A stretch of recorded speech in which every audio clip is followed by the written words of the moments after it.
Hello, this is Ron Paul with your weekly update for Monday, May 26th. The VA scandal is just the tip of the military abuse iceberg.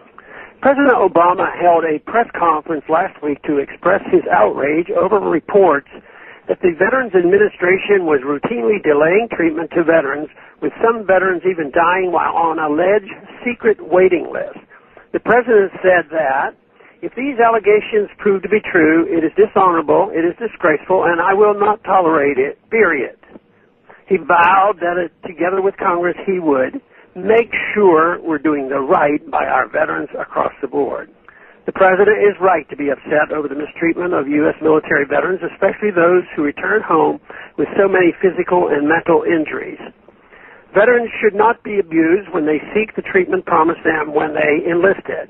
But this outrage over military abuse is selective. He ignores the most egregious abuse of the U.S. Armed Forces, sending them off to fight, become maimed, and die in endless conflicts overseas that have no connection to U.S. national security. It is ironic that the same week that the president condemned the alleged mistreatment of veterans by the VA, he announced that he was sending 80 armed troops to Chad to help look for a group of girls kidnapped by the Nigerian Islamic organization Boko Haram. Is there any mistreatment worse than sending the U.S. military into a violent and unstable part of the world to conduct a search operation that is in no way connected to the defense of the United States?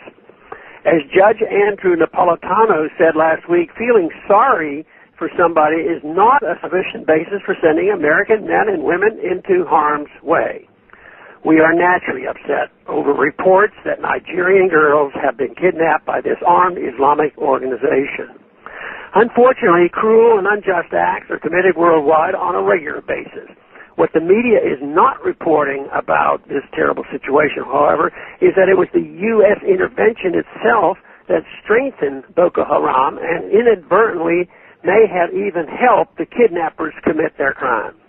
Back in early 2012, just months after the U.S.-led attack on Libya that overthrew Gaddafi and plunged the country into chaos, the UN issued a report warning about the proliferation of weapons from that bombed-out country. UN investigators found 8 months before the attack that killed the U.S. ambassador in Benghazi that, quote, some of the weapons could be sold to terrorist groups like Al-Qaeda in the Islamic Maghreb, Boko Haram, or other criminal organizations, close quote. The U.S., NATO, and the UN are guilty of creating the unrest currently engulfing much of the northern Africa area, as they are pushed lies to promote an attack on Libya that destabilized the region. Now the president is launching an intervention in Chad and Nigeria to solve the problems created by his own intervention in Libya. This pattern is the same in places like Ukraine, where the U.S.-backed coup in February has led to chaos and unrest that leads to even more intervention, including NATO's saber-rattling on the Russian border. Has anyone in the administration or Congress ever considered that interventionism itself might be the real problem? As Americans celebrate the Memorial Day holiday, we should remember that though the VA's alleged abuse and neglect of U.S. veterans is scandalous, the worst abuse comes from a president and a compliant Congress that sends the U.S. military to cause harm and be harmed overseas in undeclared, unnecessary, and illegal interventions. The best way to honor the U.S. military is to honor the Constitution and to keep in mind the wise advice of our founding fathers to avoid all foreign interventionism. Thanks for calling this update. A new update is placed on this number, 888-322-1414, every Sunday.